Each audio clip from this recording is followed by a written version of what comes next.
I used to think time was chasing me. Every morning the alarm clock would jolt me into a sprint I never agreed to. My calendar ruled my day. My phone buzzed like a cattle prod. Meetings, deadlines, flights, calls. Always something waiting, something slipping away. And yet beneath all that movement, I felt completely still. Paralyzed. Funny how that works. You can be surrounded by motion and feel absolutely stuck inside. My name is Ethan Monroe. I'm 42 years old. For most of my life, I believed success meant always being ahead of the market. The competition my past, I built a tech company from nothing. Sold it for more than I ever thought I'd see. Lived in a high-rise that looked like it was floating above the world. But the higher I climbed, the smaller I felt. I didn't break down. When I lost money, I didn't break down when my wife left. I didn't even break down when my father died. And I missed the funeral because of a product launch. No, I broke down in the middle of a boardroom while holding a reusable coffee cup. I remember staring at it. The logo I designed was etched on the side. It had made me millions, but in that moment it looked meaningless. My hands started shaking. My breath caught in my chest like it didn't belong to me anymore. And the eyes of a dozen executives younger than me, sharper than me, turned toward me like I'd malfunctioned. I didn't pass out, I didn't cry, I just froze. The clip went viral. Tech Titan breaks down mid-pitch. The internet ate it up like blood in the water. That was 2 months ago. Now I'm sitting in a wooden cabin 2 hours outside Bozeman, Montana. No Wi-Fi, no service, just a pile of firewood, a journal, and my own mind, which it turns out is louder than the entire city I left behind. I came out here because a therapist, my third in 2 years, told me something that wouldn't leave me alone. He said, Ethan, you are trying to control everything, except the one thing you actually can. Then he scribbled something on a sticky note and handed it to me. 4 words, control what you can. At the time, I thought it was cliche, another self-help slogan, but the more I sat with it, the more it felt like a lock clicking open inside me. Because the truth is, I didn't control anything. Not my schedule, not my attention, not even my own reactions. I was a man who responded to things, but rarely chose them. So I left. I didn't leave a note. I didn't send a press release. I just walked away, packed a bag, booked a cabin, and disappeared into a place that doesn't care what you built. And now, sitting here with nothing but silence, I feel time differently. At first, it was brutal. Every second dragged. I kept checking my phone for service like some phantom limb. But then something strange happened. On the third night, I lit the fireplace and just sat there watching the flames shift and fold like slow dancers. I lost track of the hour. The wind pressed against the windows like it had something to say. And for the first time in years, I listened. Not to a podcast, not to a notification. Just listen. That's when I realized something that shook me. Time doesn't move. I do. The sun rises, the moon hangs. The stars blink, but time, it's not chasing me. I've been running from silence, from stillness, from the moment I'm actually in. Time is not an enemy. It's not a ticking bomb. It's not a race to win. It's a mirror, and I've been too busy to look into it. I remember the first time I truly looked into that mirror. It was the 5th morning I woke up before sunrise. No alarm needed. The sky was still ink black, but there was a quiet glow behind the trees. I stepped outside barefoot onto the frosted porch. My breath made ghosts in the air. And everything was still. That's when it hit me. I had built an empire trying to outrun something I couldn't even name. I thought I was chasing goals, but I was fleeing silence. I was terrified of sitting still because I knew that if I did, the truth would catch up, and it did. That morning, standing in the cold, I said it out loud for the first time. I don't know who I am without noise. The words stung, but they were honest. And honesty, I'm learning, is the first act of power. That's the thing they never teach you in the boardroom. That silence isn't emptiness. It's presence and presence. That's where the real work begins. I've started journaling, not for performance, not for productivity hacks, just to track my own thoughts like weather patterns. Some days it storms, some days it's clear, But every entry leads me closer to something I never thought I'd feel again, clarity. Not the kind you get from solving problems, the kind you get from not needing to solve everything at all. There's a passage I came across in a Stoic journal someone left behind in the cabin's bookshelf. He said, "Don't demand that things happen as you wish, but wish that they happen as they do, and you will go on well." Epictetus. At first it sounded passive, almost weak, but now I see the power in it. It's not giving up, it's choosing how to meet reality. It's aligning yourself with what is instead of bleeding energy into what isn't. That's what I'm learning out here. That time isn't my enemy.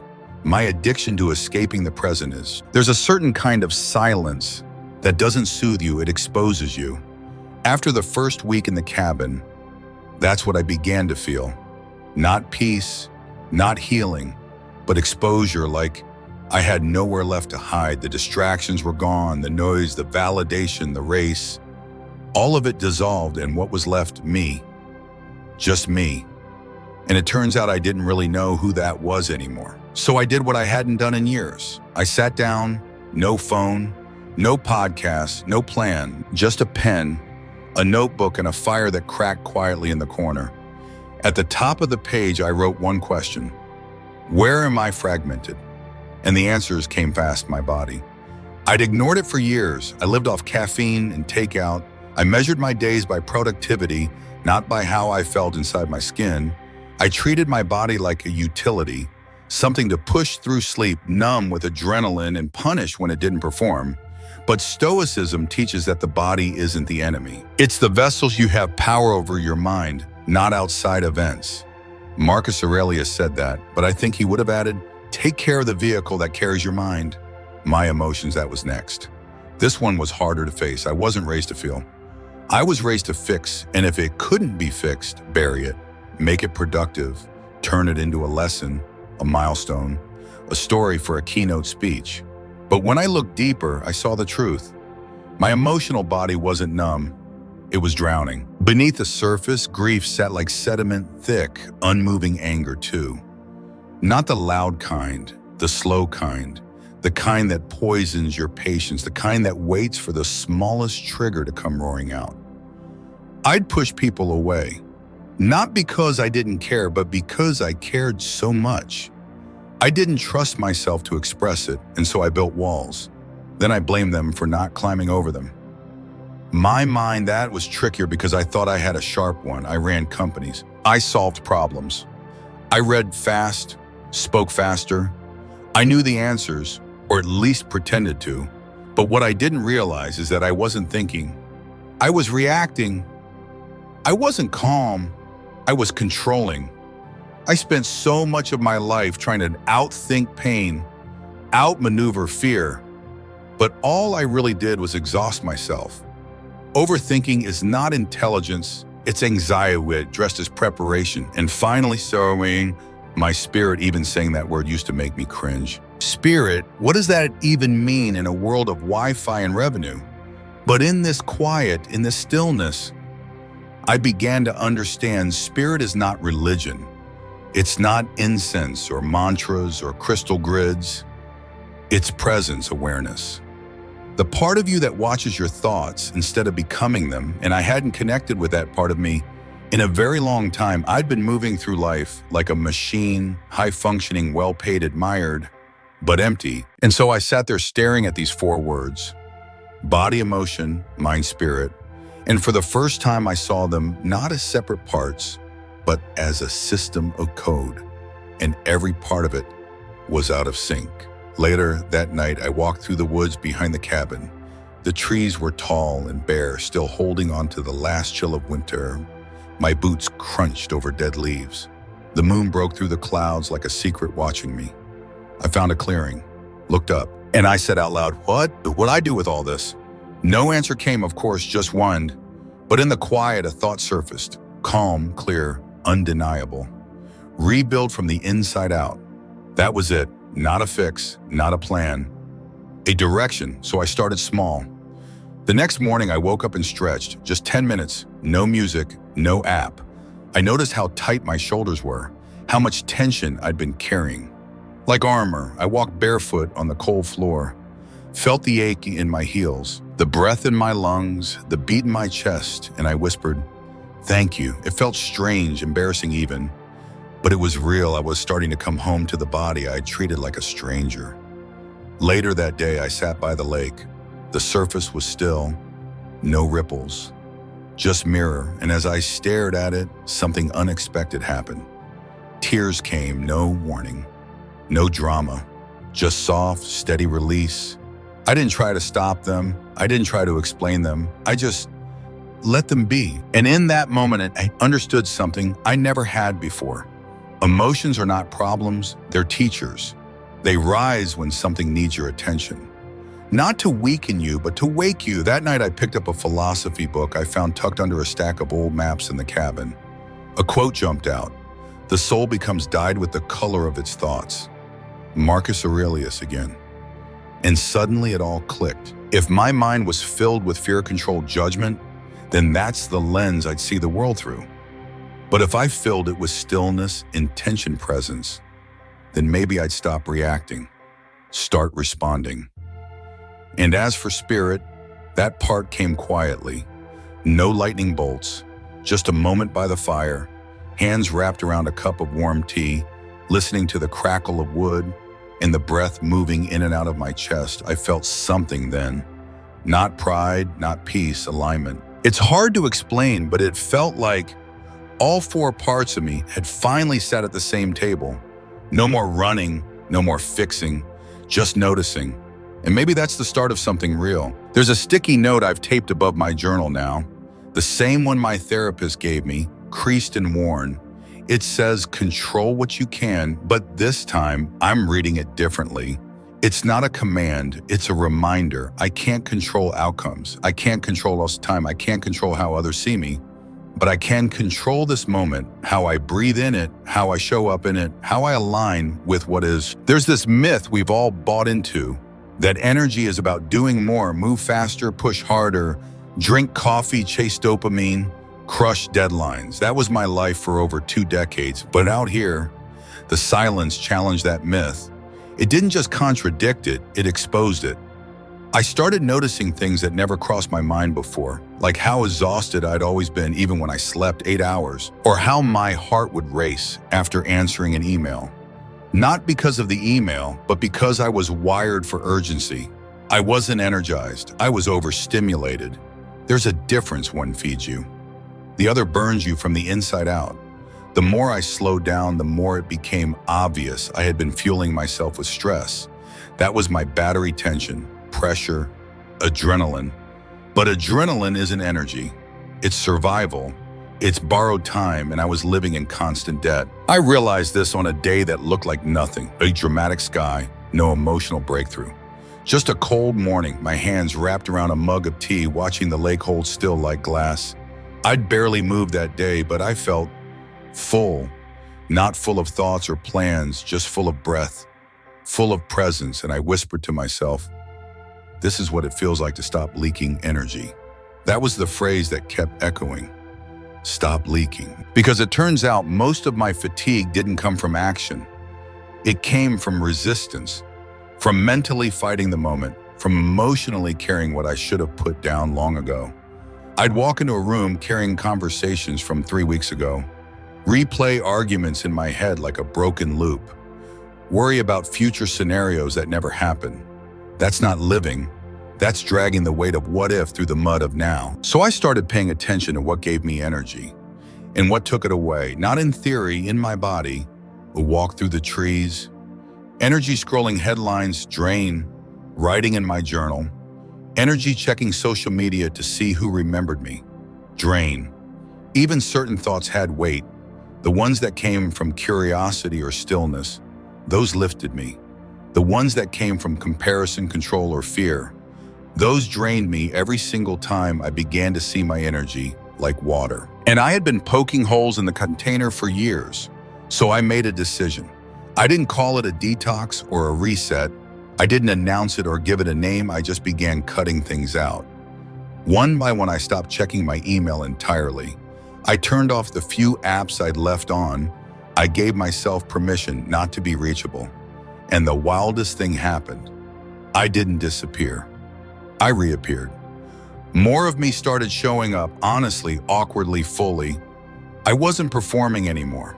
I wasn't packaging myself into something palatable. I was just being, and that gave me more energy than any shot of espresso ever had.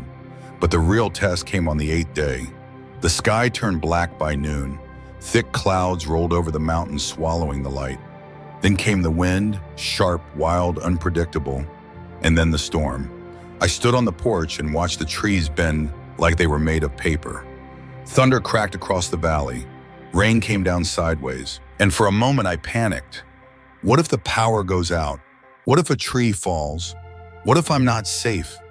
My body tensed, my chest tightened. The old wiring kicked in. Fight, flee, fix, but something told me, don't run, don't fix, just stay. So I did. I wrapped myself in a blanket, sat by the window and watched. Not with fear, with awareness, and I realized, storms don't steal energy. Resistance does. When I stopped fighting the storm, I began to see its beauty, the way it shook loose dead branches, the way it cleared the air, the way it demanded presence. The same was true inside me. The more I stopped resisting what I felt, the more energy I had to face it. This was the Stoic lesson in real time. Not control through force, control through alignment. I didn't need to overpower life. I needed to stop swimming against it, Epictetus said. People are disturbed not by things, but by the views they take of them. I think energy works the same way. We're not drained by events. We're drained by our resistance to them. That night when the storm passed, I stepped outside. The air was sharp and clean. Stars cracked through the clouds like small explosions of light. And I stood there barefoot, grounded in the mud, and said, let go. Not as a mantra, as a truth. Let go of the false energy. Let go of the tension. Let go of the idea that energy is something to chase. Energy is something to preserve. It comes from coherence, from breathing in rhythm with your values, from aligning your thoughts, your actions, and your presence. And for the first time I felt that alignment. It didn't shout, it didn't sparkle, it simply settled like everything inside me exhaled at the same time. That's when I finally understood. Energy isn't noise, it's clarity. There's a point in any journey where you stop looking outward and start looking backward. Not to dwell, but to understand. It happened to me late one evening. The fire had burned low. The tea had gone cold, and I was flipping through an old leather-bound notebook I found tucked behind a stack of weathered maps. It wasn't mine. On the inside cover in faded blue ink, someone had written a single phrase, "We become the stories we never challenge." That line hit harder than I expected. I closed the book and just sat there, staring into the flickering embers. And in that moment, a thought surfaced, quiet, uncomfortable, but clear. What stories have I been living that were never mine? It started with a name, my father's. I'd carried his last name like a trophy and a weight, a legacy I didn't earn but tried to live up to. He was a man of few words, strict habits, and impossible standards. Growing up, I thought discipline meant withholding love. I thought strength meant never breaking. I thought silence meant superiority, but none of that was mine. It was his armor, his lens, and somehow over the years I put it on without even realizing it. So I picked up my journal and wrote him a letter. Not to send, just to say the things I never said. I told him I missed him. I told him I was angry. I told him I forgave him not because he earned it, but because I no longer wanted to carry the weight of resentment around like a second spine. I wrote another letter to my ex-wife, then one to my son, and finally one to myself. Each one peeled back a layer. Each one revealed how much of my identity was built on borrowed beliefs, on inherited pain, on unspoken rules that were never questioned, just absorbed. And that's when I finally faced the hardest truth I had been mistaking. Performance for purpose, success for significance, control for clarity. Stoicism doesn't ask us to detach from life. It asks us to see it clearly, to stop blaming fate for what we've agreed to tolerate, to stop waiting for the world to make sense and start making sense of our own perceptions. That night, I listened to a Stoic podcast I downloaded weeks ago and forgotten about. The speaker said something that stuck with me. The universe doesn't give you meaning. You bring meaning to the universe. I pause the audio. Let that line echo, because for most of my life, I'd done the opposite. I waited for validation, for answers, for permission to feel whole. And I realized I'd been living as if the world owed me something, as if the right moment, the right person, the right breakthrough would finally make it all click. But nothing clicks if you don't first meet the moment as it is, not as you wish it to be. That's when I walked out to the edge of the lake. The water was still. Stars blinked overhead. The air smelled like pine and smoke, and I whispered out loud, I've been avoiding reality, not in the dramatic sense, not through addiction or denial, but through busyness, through constant striving, through the story that said, once I achieve enough, I'll feel enough. It's a dangerous story because it never ends. You chase, achieve, upgrade, and still feel hollow. So I stood there letting the cold wrap around me, and I asked, what if this moment is enough? No applause, no outcome, no next step, just this. That's when I noticed something on a tree near the shoreline, a message carved into the bark nearly faded. Control what you can. Same phrase from the sticky note. Same truth I'd been circling for weeks. It felt like a breadcrumb. A signal that I was on the right path, but now it meant something deeper. Control doesn't mean force. It doesn't mean fixing everyone else or bending life to match our expectations. It means mastering our response, our breath, our beliefs. Not so we can dominate the world, but so we can move through it without losing ourselves. As I walked back toward the cabin, I passed a crooked wooden bench I hadn't noticed before. Sitting on it was a small tin box. Inside were a few letters yellowed with age. They were written by a man named Samuel. No, last name just entries, reflections, fragments of thought. One of them read, I came out here to find myself. Instead, I found silence. And in the silence, I realized I've never actually listened to my life. I folded the letter slowly and held it for a while. It felt like someone had reached across time to remind me, you are not the first to wrestle with your own reflection. And you won't be the last. That night, as I lay in bed staring at the wooden beams above, I felt something settle in me. Not peace exactly, but readiness. To stop resisting what was, to stop pretending. I didn't already know what needed to change, and to finally take responsibility for how I meet the world. Reality doesn't need to be beautiful to be accepted. It just needs to be seen. And I'm learning that sometimes the clearest vision comes not from opening your eyes wider, but from closing them and seeing what's been there all along. Some truths don't arrive all at once. They creep in quietly like a fog that makes you question if the road ahead was ever real at all. That morning, I woke up feeling restless, not anxious, not tired, just unsettled. There was a heaviness in my chest I couldn't name, a kind of emotional static humming beneath the surface. I thought maybe I was just cold or maybe I hadn't slept enough. But deep down, I knew better. Something was trying to surface. So I did the only thing that's ever worked out here. I walked, no destination, no timer, just boots, breath, and silence. I followed the trail behind the cabin down toward a ridge I hadn't explored. The trees opened just enough to let in soft light. It was quiet, almost too quiet. And then it hit me. A memory I hadn't thought about in years. I was 9, standing on a stage in front of my elementary school. It was a winter recital. I was supposed to play a piece on the piano. Something simple, but halfway through I froze, my hands locked up, my chest tightened, I forgot the notes. The room went quiet, and then they laughed. That's what I remembered. Laughter echoing through the auditorium, my face burning, my eyes welling up. My teacher trying to calm the crowd while I stumbled off the stage. I told that story to myself for decades. It became a core memory, one I wore like a scar, proof that I wasn't good enough. That when the spotlight hits, I fail. It shaped how I spoke in meetings, how I avoided risk, how I rehearsed every sentence before I ever said it. But something about that memory had always bothered me. It was too sharp, too clear. Like a scene I'd watched 100 times but never questioned. So when I got back to the cabin, I made a phone call. I didn't expect to make. My mother picked up on the second ring. It had been a while. We spoke in careful tones the way people do when they both want to reconnect, but don't know where to start. After a few minutes, I asked her about that day, the recital. There was a pause on the other end.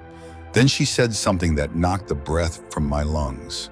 "Honey," no one laughed. "That never happened." I sat there stunned. "What do you mean?" I asked. "You froze, yes, but people clapped. Your teacher helped you finish the song. You were embarrassed, sure, but no one laughed. You cried afterward and we went home." That's it. I didn't know what to say, and all these years, I'd built an entire part of my identity on something that didn't even happen the way I remembered it. It wasn't just painful, it was disorienting. I felt betrayed by my own mind. After the call ended, I sat in silence for a long time. Longer than usual. I kept replaying the false memory like a video I suddenly knew had been edited. And then I realized I didn't fabricate the moment to lie to myself. I created it to make sense of something deeper. My father hadn't come to the recital. He'd promised he would. He didn't show up, and in that silence, I'd created my own story to explain the pain. I couldn't process the abandonment, so I replaced it with humiliation, because shame at least felt like something I could control. That was the moment I understood how fragile perception can be and how powerful. I thought Stoicism was about discipline, about restraint, but it's also about perception, about confronting what's real instead of what's familiar. I had confused familiarity with truth, and now I had to let it go. I pulled out an old photograph of myself that I'd found in a box when I first arrived. I didn't know why I'd brought it. Maybe part of me had always planned to do this. I stared at that kid dressed in slacks, too long for his legs, a crooked smile, wide eyes. I looked at him not with judgment, but with compassion. He didn't fail. He survived. He carried something that didn't belong to him and did the best he could with it. So I walked to the fireplace, placed the photo on the grate, and lit a single match. Not to erase the past, but to release the story I no longer needed. As the edges curled and darkened, I whispered, "You are not broken. You were never broken." The flames ate the image. The ashes floated up and disappeared. And with them, a part of me that had been clinging to that lie for far too long. I'm learning now that healing doesn't always come with clarity. Sometimes it comes with confusion, with letting go of certainty. But the Stoic in me is learning to sit with that discomfort, to face the unknown without needing to control it, to accept that not all memories are facts and not all facts deserve to define who I am. We don't get to rewrite the past, but we can stop rehearsing it. We can stop letting it shape every future decision, every present moment.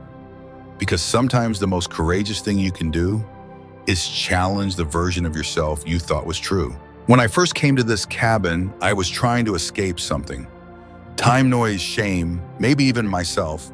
But now sitting here with my last log burning in the fireplace, in this journal nearly filled, I can finally see it clearly. I wasn't running from life. I was running from responsibility, not the external kind, but the kind that requires you to meet yourself without excuses. Over the past few weeks, I've come to understand something deeper than I ever expected. Something I wouldn't have believed if it were just a quote or a motivational reel. There are 4 codes that shape everything: how we move through the world, how we suffer, how we heal. They don't bend time, energy, and reality by magic. They do it by alignment, by bending us into the people we were meant to be. And once you align with them, the world stops feeling so heavy. It starts to flow. The first is presence. This one rewired everything. I used to think time was slipping through my fingers, that I needed to do more, be more, chase faster. But the truth is, time isn't something to outrun. It's something to enter. When I stopped rushing and started arriving, everything changed. The sky looked wider. My breath felt deeper. My thoughts slowed down like a river that no longer needed to rage. I began to understand what Marcus Aurelius meant when he wrote, "Confine yourself to the present." That's not restriction, that's liberation. Because when you're here, fully here, time bends. Moments stretch, days feel whole. Life stops being a blur and becomes a still frame. And that is power. The second code is discipline. Not punishment, not rigidity. Discipline is clarity in motion. It's the decision to act from principle instead of impulse. Every time I woke up early without checking my phone, that was discipline. Every time I chose the lake over the screen, stillness over stimulation, honesty over comfort, that was discipline. And with each act, I felt my energy return. Not because I was doing less, but because I was leaking less. Discipline became my way of protecting what mattered. And Stoicism became more than theory. It became a practice. The third code is perception, the most deceptive of all. Because perception feels like truth, but it's just a filter. A lens shaped by past pain, old stories, and unchallenged beliefs. I used to see failure where there was growth, shame where there was sensitivity, weakness where there was honesty. But when I paused long enough to examine those thoughts, I saw how distorted they were. I saw how one false memory left unchallenged shaped decades of fear. And I understood what Epictetus meant when he said, it's not things that upset us, but our judgments about them. The world didn't change when I shifted my perception, I did. And that was enough. The fourth and final code is integrity. Not in the moralistic sense, but in the structural one. Integrity is wholeness. It's when your actions match your values, when your public life mirrors your private one, when you stop splitting yourself into pieces just to survive.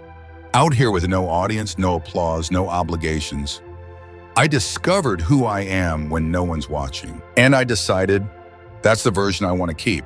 So I began recording just voice notes at first. Reflections on the four codes. On the shift, I'd felt the illusions I'd released. I didn't plan to share them. But then I remembered something. Silence had saved me, but words spoken from truth might save someone else. So I uploaded the first one anonymously, then the second, then the third. I didn't track views, didn't read comments. I let it go like a message in a bottle. And that became my final lesson. You don't need recognition to make something meaningful. You just need to mean it. This morning I made breakfast slowly. Eggs toast, black coffee, no rush. The fire cracked softly. The light crept through the pine trees like a gentle exhale. And I realized I no longer feel the need to chase the next thing. I don't feel behind. I don't feel late. I feel here, grounded whole. That's how I know the codes worked. Not because my life got easier, but because I got clearer. Before I leave this place, I'm leaving something behind. Inside the cabin, I tucked my journal beneath the floorboard near the fireplace, wrapped in a cloth, labeled it the four codes. Not because I think it's profound, but because I know what it feels like to need something when you're breaking and have nothing left to reach for. Maybe someone else will find it, maybe not. Either way, I've already found what I came for. Not answers, not peace, not some dramatic rebirth, just myself. The part of me that was always there, buried beneath the performance and pressure. The part that knows control what you can, let go of what you can't, and meet life as it is, not as you hoped it would be. Because that, I've learned, is how you bend reality. You don't force it. You become so aligned that it bends with you.